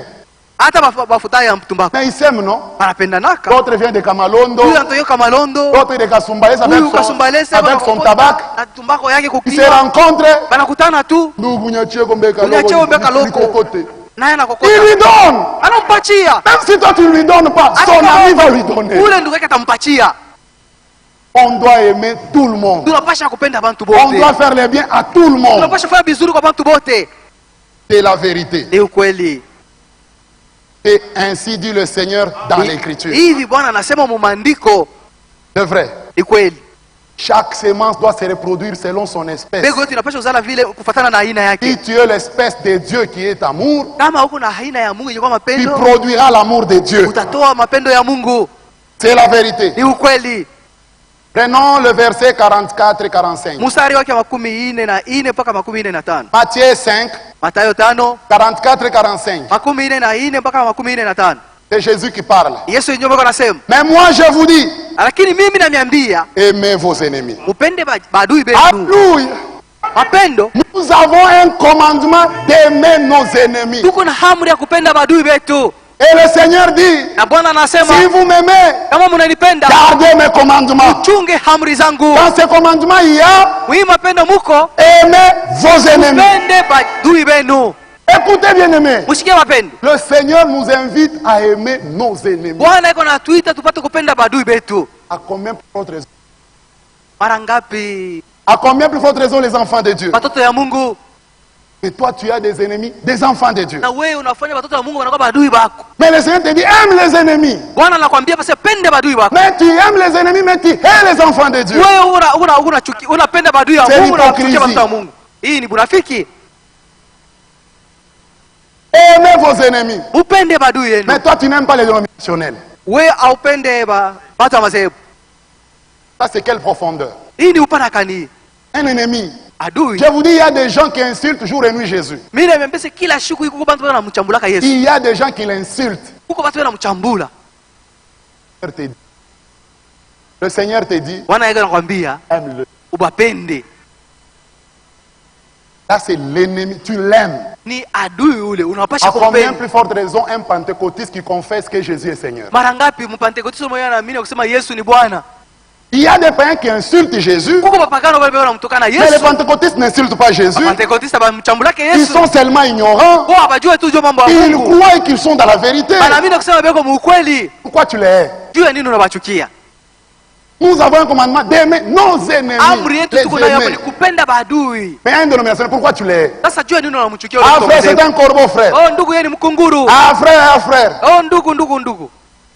Que Dieu nous aide. Mungu atusaidie. Bénissez ceux qui vous maudissent. Mubariki bale bebe na mifinga. Faites du bien à ceux qui vous haïssent. Ufanyie vizuri bale bebe na michukia. Priez pour ceux qui vous maltraitent. Muombe bale bebe na mitesa. Toi qui es orpheline, orphelin. Wewe mwenye kuwa Même si la sœur ne te traite pas bien, hata kama banduko continue bakusaidie. de l'aimer. Wewe endelea mkupenda. Comme sa mère n'est pas là, tu commences à tourmenter l'enfant d'autrui. Bile mama yake anaasha kufa, wewe unaanza kumteswa. Mais tu es notre sœur ici. Kisha unasema uko dada yetu hapa. N'oublie pas, Ushisabu. Dieu est le Père des orphelins. Mungu ni baba wa mayatima. Toi aussi, continue de persécuter la veuve. Endelea wewe kutesa ule mjane. Toi, tu attendais que son mari puisse mourir pour venir ravir le bien. Wewe ulikuwa unangoja Dieu méchant. uko mnyang'anya vitu, uko mtu mubaya. Elle est veuve. Ni mjane. Laisse-la quand même la maison. Tumwache kwa ta nyumba. Non. Hapana. Il va mkubwetu. Oh c'est pour Alitoka kwa mashoki mtu. ile mo Et tu t'appelles frère dans l'église. Kisha unasema uko ndugu mkanisa yetu. Place-toi dans les trois sortes de croyants Sasa wewe toi-même. tafuta fasha kwa mubaya aina tatu ya waaminifu. Elle est veuve. Yeye ni mjane. Elle n'a rien. Ana kitu. Mais laisse quand même le bien que son mari lui a laissé. Tumwache kwa ile mari Bwana Ce n'est pas alimwachia. correct. Et celui qui fait ça, un frère dans le Kisha message. yule Bwana anapenda kumnyang'anya vitu, kisha anasema ni ndugu Tu mujumbe. trahis la parole du Seigneur. Huko natoa neno la Mungu. N'oublie pas, Usisahau. Dieu est le défenseur de veuves. Mungu jole mwana anasemeleaka bajane. Ta femme aussi restera veuve. Siku moja bibi yako na yeye C'est ainsi dit le atabakia Seigneur mjane. dans l'Ancien Testament. Na njovi Bwana alisema mwagano la kale. C'est vrai. Ni kweli. Priez pour ceux qui vous maltraitent Muombe wale beko na mitesa. et qui vous persécutent, Na beko na migandamiza. afin que vous soyez fils de votre Père Ili muwe wana Alléluia. wa baba yenu. qui est dans les cieux. Aliyekuwa mbingu. Écoutez maintenant, Mshikie sasa. car Kwa maana il fait lever son soleil eko na lamusha yua yake. sur le méchant Na et wabaya. sur le bon. Na bazuri. L'amour de Dieu est Mapendo ya parfait. Mungu iko kamilifu. Il ne sélectionne pas. Aishi chakula yake Les hapana. soleils iront chez mes enfants à Yua Mampala. italamuka paka kwa watoto yangu. Et qui manguisent, non, Bakibangisa hapana. Hapana. Hapana. Notre Dieu est bon. Mungu wetu kwa mwema. Soyez donc parfaits comme votre Père Céleste est Muwe parfait. basi makamilifu safi na baba yenu kumbingi yuko mkamilifu. Alléluia. Amen. Il fait lever son soleil Kuna lamusha yua yake. sur le méchant Yule wabaya. et sur le bon. Na yule wa mazuri. La sœur en Christ, Dada Mkristo. elle lave son habit, Yeye elle met au fil, anakanika nguo yake. elle met au fil. Anaweka kukamba. Le soir, elle porte, elle part à l'église. Magharibi inakauka na vala La anaenda kukanisa. prostituée de Kamalondo, Nyumba nayo mkamalondo. elle prend aussi ses collants, Anabeba kola yake. elle lave, Anaifula. elle met au soleil. Anaikanika. Et la sœur, Na dada. et la prostituée Nyumba. attendent la bénédiction d'en haut. Kolongoja baraka ya kumbingu. Le même soleil Ile jua moya qui moya. va éclairer les habits des filles de Dieu. Itakausha mangoa watoto ya C'est Mungu. le même soleil. Jo ile nguu yua Le moya même moya. soleil, s'il Ile vous yua plaît. moya moya. C'est le même soleil Ile yua moya qui moya. va aussi éclairer les habits de la prostituée. Itakausha mangoa ya ndumba. Elle prend ses habits, elle part se prostituer le soir même. Na magharibi ile anavala ile manguo ile anaenda kufanya busharati. L'amour de Dieu n'a pas des yeux. Mapendo ya Mungu haina na macho. Il aime tout le monde. Anapenda bantu bote. Écoutez, Mushikie. et il fait pleuvoir Na yeko nanyeshesha. sur les justes Vula yule abenye haki. et sur les injustes. Na yule bazalimu. Alléluia. Amen. Les catcheurs font les hectares de maïs. Bakachera hata kama banafanya hektari wa munene ya Ils mashamba font ya des minji. incantations avant de s'aimer. Iko na la kuisha, iko na la kuisha. Oh, oh. Banafulama kumashamba. Il fait ses incantations autour de son champ. L'enfant de Dieu aussi ici. Mtoto wa Mungu na yeye ngo Il fait aussi ses hectares. Na yeye anafanya mashamba yake Il mwenyewe. s'agenouille. Kisha anatonga Il magoti. dit Seigneur, Aria baba. j'ai cultivé. Mimi narima. Ne m'oublie pas. Ushinisabu. Quand Dieu va venir, Sasa wakati Mungu atakuja, il ne saura pas différencier hastachashisha les champs des Kacher mashamba ya Kacher et les champs des enfants na de mashamba ya Dieu. watoto ya Mungu. La pluie, Ula yo la bénédiction, baraka quand elle va venir, wakati itakuya elle tombera itashuka sur tous les champs. yule mashamba yote. Aimez-vous les uns les autres Upendani wa moja na wengine comme je kama vous ai vile aimé. mie niliwapenda. L'amour de Dieu est sans hypocrisie. Mapendo ya Mungu haina na bunafiki, Il n'y a pas de favoritisme. haikalaki na upendelevu. Cesse d'être fanatique. Cesse d'avoir du fanatisme. Plutôt, qu'est-ce que j'aimerais dire? Cesse d'avoir du favoritisme Usiwe na ubaguzi entre les enfants. katikati ya watoto. Unapenda huyu unachukia huyu. Cesse. Retournons à la parole. Turudie kuneno. Imitons Dieu. Tufuatirishe Mungu. Devenez Tuwe kama des imitateurs de Dieu. tuwe Alléluia. Mungu. Imitons Dieu. Tumfuatirishe Ton Mungu. soleil ne choisit personne. Ton soleil ne choisit personne. Jua yake haikalaki kuna chakula mtu. Ta pluie ne cerne pas les champs. Vula yake haikalaki na chakula mama shamba. C'est cet amour que Branham a dit qui entrera au Jo ile ciel. mapendo Branham anasema sasa itaingiaka kumbingu. C'est la vérité. Ni ukweli. Même le païen Hata mapagano peuvent chanter l'amour de Dieu. wanaweza kuimba mapendo ya Mungu. Nous l'avons chanté ici. Tuliimba hapa, tunatoka kuimba hapa. L'océan Kama mambitoni yote était plein d'encre ingeiala na kalamu et que les cieux na wino et des na parchemins, mbingu kama vile kitabu chaque tige na kama muchi yote était une ndio plume. ilikuwa sasa kalamu. Et tout Na homme, mtu wote hapa dunia, tout mtu homme wote hapa dunia était écrivain. angekuwa mwandishi. Tout homme. Mtu wote, Même les païens peuvent chanter l'amour de Dieu. hata wapagano wanaweza kuimba mapendo ya Mungu. Quand les Kachers reçoivent la pluie, Wakati Kachera anapokea et ils mavuno, font des bonnes récoltes. anavuna vitu vizuri vinatoka Mungu mzuri. mapendwa, Sema Mungu mapendwa. Mungu vraiment kwa mapendo. Tumia mvula hii tu année ilikuwa ya bien. Cette année ici on a eu beaucoup de pluie.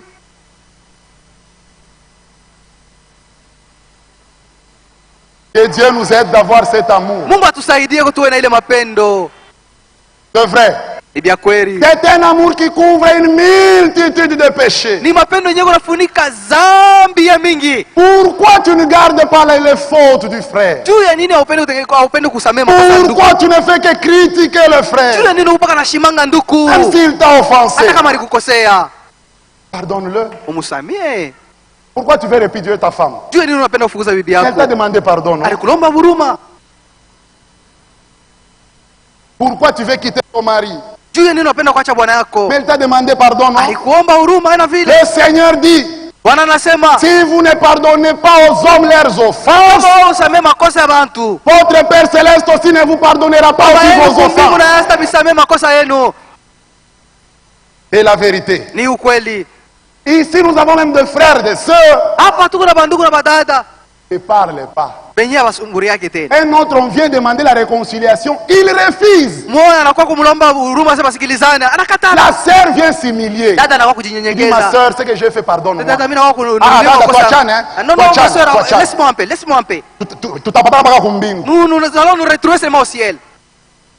Ah. Tutapatana mpaka kumbingu. Nous serons d'accord seulement au ciel.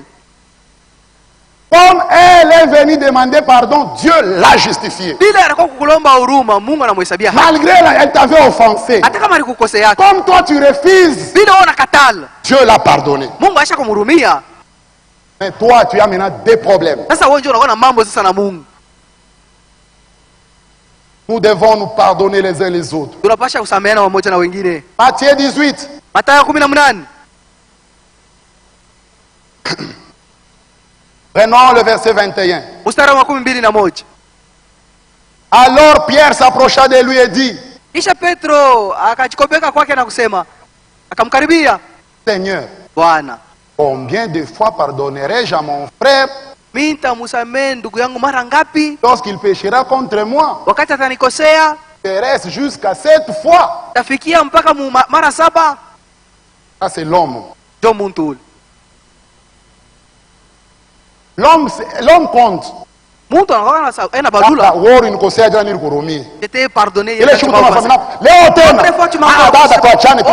je ne peux pas te pardonner.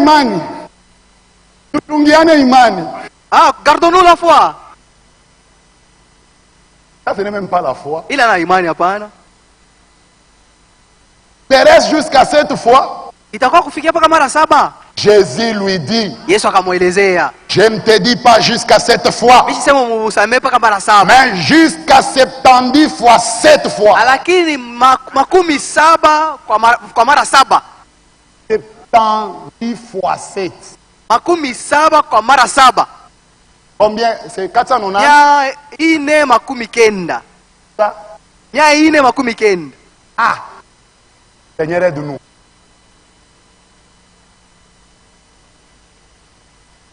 Parlons comme Pierre. Tuseme safi le Petro. Même si la parole est difficile. Hata kama neno ya nguvu. Seigneur, Bwana, à qui irions-nous? Tutenda kwa nani? Même si on nous demande 490. Hata kama tunaomba vya mara mingi kusamehe. L'incapacité. Hata kama tunashindwa. Dieu demeure le Dieu de grâce. Mungu anakuwa Mungu wa neema. Il ne peut pas nous demander quelque chose d'impossible. Hawezi kutuomba vitu vile hatutaweza. La sœur que tu ne veux pas pardonner. Le frère que tu ne veux pas pardonner. Il t'a déjà offensé combien? Si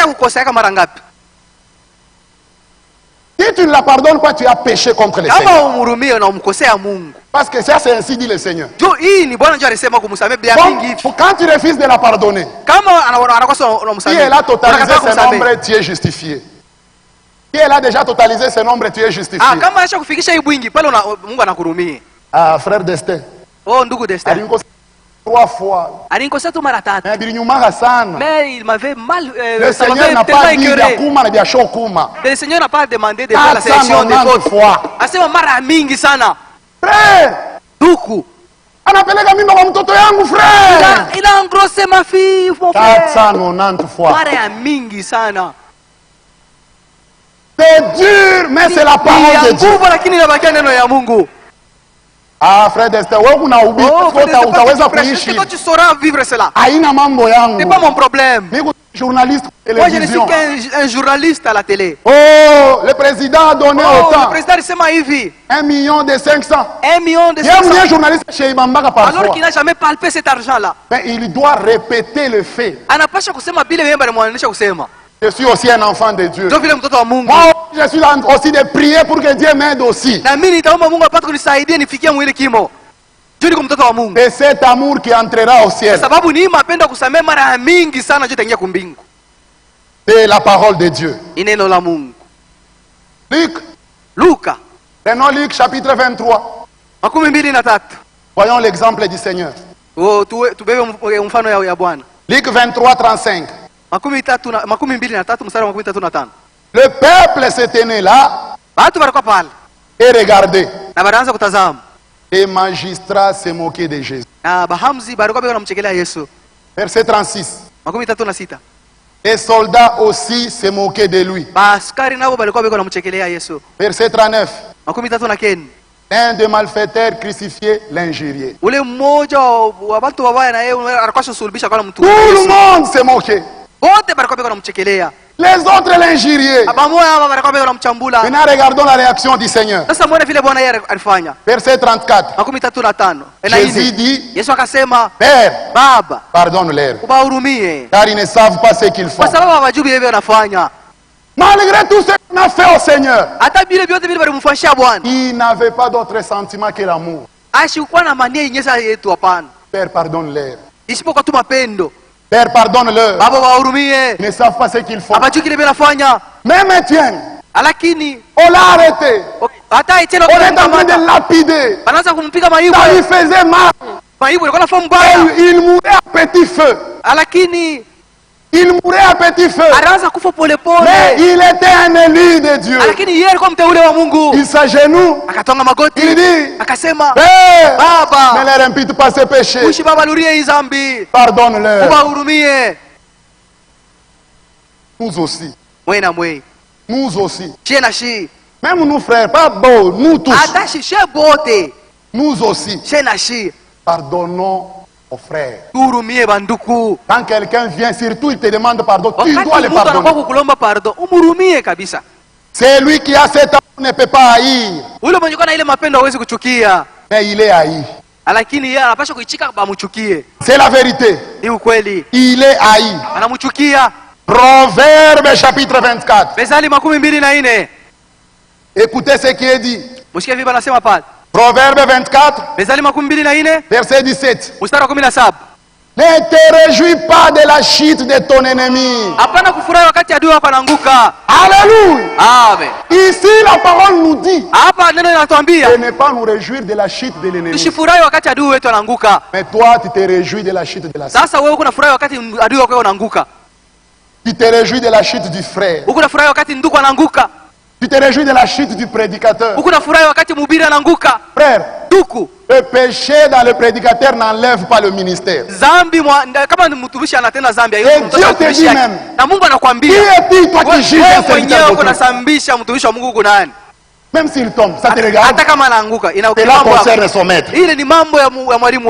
Un prédicateur qui est tombé dans le péché, il demeurera prédicateur. Vous les chassez ici, même à Malembankulu il va prêcher. Vous les chassez à Malembankulu, à Kasumbalesa il va prêcher. Le péché de David n'a pas enlevé ce que David était. Il est demeuré l'homme selon le cœur de Dieu. La désobéissance de Moïse n'a pas enlevé ce que Moïse était. Ah frère, on a oublié. Oh frère, voyez maintenant les prédicateurs aujourd'hui. Ils prêchent, mais alors qu'ils sont des aventuriers. Frère, le voyage continue. Aujourd'hui c'est lui. On ne sait pas encore demain. Si tu es sage, quand un frère tombe, quand un prédicateur tombe, reste calme. C'est prudent. C'est prudent.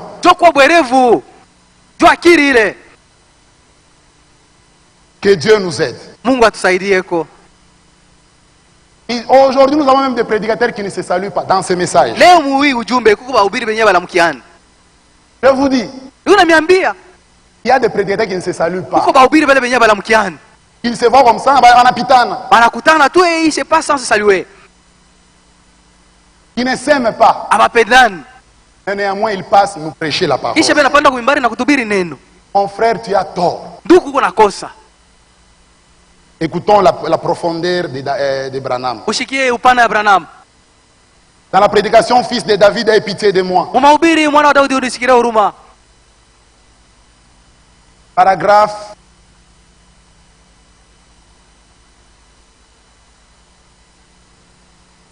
J'ai oublié de noter les paragraphes. Et fils de David, aie pitié de moi, prêché en 1961. Le prophète dit ceci. J'aime tout le monde. Je peux le dire du fond de mon cœur. Je peux le dire du fond de mon cœur. Toi aussi prédicateur, toi aussi frère, témoigne aussi comme Branham. J'aime tout le monde. Je peux le dire du fond de mon cœur. Si je savais ce soir que j'avais un ennemi, il se peut que j'en ai. J'en ai peut-être. Mais si c'est le cas, je ne sais tout simplement pas de qui il est, de qui il s'agit. Si je le savais, écoutons l'expérience de cet homme de Dieu. Si je le savais, je ne me mettrais pas certainement pas à prêcher jusqu'à ce que je sois allé d'abord arranger cela kufikia na wakati mimi kuenda kutengeneza kwanja ile pour voir si je pourrais redresser la chose. Njoo ya kuona kama niweza kushimamisha kile kitu mzuri. Mais ce n'est pas le cas avec nous autres prédicateurs. Sasa leo wahubiri atufanye vile. Dieu nous aide. Mungu atusaidie. Je sais que j'ai un problème avec un prédicateur X. Mimi najua kusema niko na mambo na mhubiri fulani. Lorsqu'on me dit viens prêcher directement. Wakati wananiambia kwa mhubiri mimi naanza na mambo yake. Imitons même l'expérience de frère Branham. Tufuatilishe kwa ile onjo ndugu Branham. Que Dieu nous aide. Mungu atusaidie. C'est un amour hors du commun. Ni mapendo yenyewe nachana ya kawaida. Dans Genèse. Mwanzo, kitabu ya Mwanzo. Genèse chapitre 13. Kitabu ya Mwanzo sura ya 13. Et quand Lot s'était séparé d'Abraham. Ni wakati Lot na Abraham waliachana. Malgré cette séparation, hata vile waliachana, ça n'a pas changé les sentiments d'Abraham. Mapendo ya Abraham juu ya Lot ilikuwa kupaka. Ah frère, il a divisé l'église, frère. Oh, ndugu alikabula kanisa. Même s'il dit c'est dans ses droits. Hata kama akabula kanisa ni yeye, umwache. Est-ce que tu veux forcer tout aller au ciel? Wewe unapenda usukume watu wengine mbingu. Mwache atoke kwa kanisa. Mais toi aie le sentiment de Christ. Lakini wewe endelea kumpenda. Quand Lot est parti, wakati Lot alienda, ça n'a pas changé les sentiments d'Abraham. Abraham aliendelea kumpenda. Dans Genèse chapitre 14, Mwanzo sura 14, il y a eu guerre du côté de Sodome. Sodome kulikuwa vita. On a arrêté là-bas Lot. Akakamata Lot. On l'a amené en captivité. Akampeleka mkifungo. Qui a informé Abraham? Abraham, on a arrêté ton frère. Regardez l'expérience d'Abraham. Verset 14. Dès qu'Abraham y apprit que son frère avait été fait prisonnier, il arma 318 de ses plus braves serviteurs, nés dans sa maison, et il poursuivit les rois jusqu'à Dan. L'autre était un rétrograde. Mais malgré qu'il était rétrograde, Abraham savait qu'il est mon frère. L'amour de Dieu en Abraham a poussé Abraham à mettre sa vie en péril. Abraham est allé en guerre. On pouvait aussi tuer Abraham à la guerre. Pour un rétrograde. Ah frère, sont des tonnéristes frères. Sont des tonnéristes frères. Sont des dénominationnaires frères. Rien que l'amour parfait entrera là-bas. Abraham a risqué sa vie. On a arrêté mon frère. Même s'il est dans la dénomination. Même s'il est rétrograde. Il demeure mon frère. Allez, soldats, allons-y. Abraham lui-même est allé à guerre. On pouvait aussi tuer Abraham. On pouvait aussi tuer ses soldats. Mais l'amour en Abraham ne pouvait pas supporter la souffrance de son frère là où il est allé. Et on doit s'aimer comme le Seigneur nous aime. Dans la grâce, il n'y a pas d'ennemi.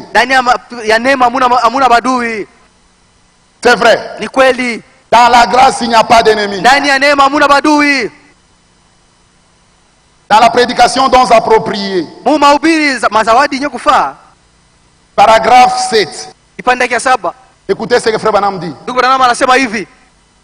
Si Christ est dans votre cœur, alors, peu importe combien vous êtes en désaccord avec quelqu'un, vous garderez de l'amour et du respect pour lui. C'est la vérité. Ah frère, lui il dit, l'essence c'est le message. Ah non, l'amour est patient.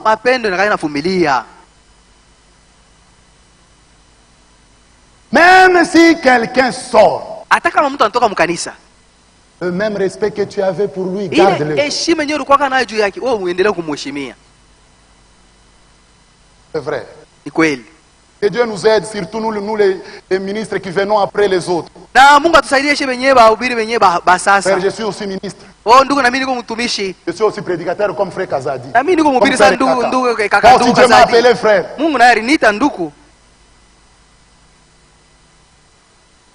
Dieu nous aide. Lisez 1 Samuel chapitre 24. 5 à 12. 1 Samuel 26. Samuel wa kwanza 26. 8 à 11. 8 mpaka 11. Vous allez remarquer la profondeur de David. Pale mtavumbula ile upana yenyewe ilikuwa ndani ya Daudi. David était conscient. Daudi alijua wazi que Dieu n'est plus avec son pasteur. Ya kusema Mungu hakuwa tena na pastori wake nani Saul. Il était conscient. Alijua mzuri Il vile. savait que c'est lui qui avait l'onction. Alijua kusema upako ulikuwa yule yake Mais sasa. David n'a jamais manqué de respect pour son pasteur. Lakini ya kumkoseaka heshima hata siku moja. Il n'a jamais manqué du respect pour son pasteur. Aliendelea kumheshimia pastori wake. Il a surpris Saül endormi. Akamkuta Saul mwenye kulala.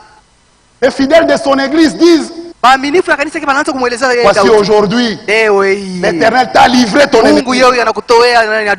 Tue-le. Je ne mettrai pas ma main si loin de l'Éternel. David tremblait. Alors que c'est lui qui avait l'onction. Mais néanmoins, il reconnaissait qu'il est mon pasteur. Il dit, coupons seulement les pans de la robe. Il a coupé. Et la Bible dit, quand il a coupé, son cœur a tremblé. Quel respect pour son ancien. Frère, moi je suis prédicateur, frère. Le frère Kazadila aussi, c'est qui? Moi aussi je prêche, frère. Il y a prêché, il y a aussi l'expérience. Tu peux prêcher bien plus que les anciens. Tu n'auras jamais d'expérience plus que eux. Et si tu es un vrai homme de Dieu, tu respecteras les anciens. Même si moi je prêche comme un ange, je ne dépasserai jamais le frère Kazadi. Impossible. Parce qu'il m'a montré la parole. C'est nous les prédicateurs qui troublons le peuple de Dieu. Pour nos intérêts, nous divisons le corps de Christ. Oui, sur la terre tu auras ton église. Tu n'entreras jamais dans le Nouvelle Jérusalem. Même si je prêche bien, je dois reconnaître les aînés.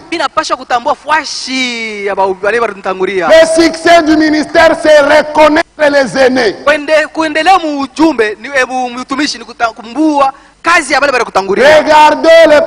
le prophète Samuel. Il était au temple. Il était né prophète. Lisez la Bible. Il dormait à côté de l'arche. Né prophète, s'il vous plaît. Conçu comme étant prophète. Mais quand Dieu est venu, il a appelé Samuel. Prophète. Il n'a pas compris. Par chez les sacrificateurs. Mon père, tu m'as appelé. Il dit, je ne t'ai pas appelé. Pas dormir. Dors. Dieu vient encore. Samuel. Dieu l'appelle. Il part chez l'ancien. Si tu veux arriver quelque part, consulter les anciens. C'est incontournable. Regardez tous ceux qui se sont opposés contre les anciens là où ils sont arrivés.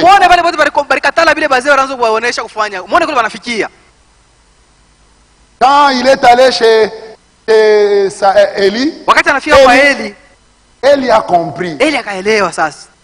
Quoi que c'est. Il était prophète. Élie n'était pas prophète.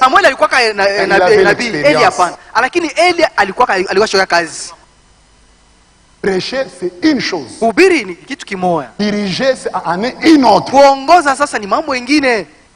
Qui a aidé Samuel à reconnaître la voix de Dieu? Tellement son pasteur là qui avait une vision, qui n'avait pas de vision. Attention avec l'expérience. Josué, même si tu te bats bien dans la bataille, ne te moque pas de Moïse. Parce que c'est Moïse qui a élevé ses mains en haut. Lisez la Bible. C'est Josué qui était à la guerre. Moïse lui n'était pas à la guerre. Moïse, c'est lui La bouche autorisée à ce temps-là. N'était pas Josué. Même si je prêche comment, Dieu a établi des gens sur moi. À faire qui est le frère Franck? Qui est le frère Franck? Continue. Tu t'arrêteras. Oh, les frères Eugène. Bon, au moins le pasteur, oui. Frère Eugène hapana. Moïse, il s'était fatigué. Il était obligé de faire descendre. Et quand il avait baissé les mains, on tabassait les enfants d'Israël. Mais Aaron est venu. Où est venu? Il a soutenu les mains de Moïse. Et Josué avait la victoire. Mais tu veux te moquer d'Aaron et de Our. Mais tu vas tomber, non?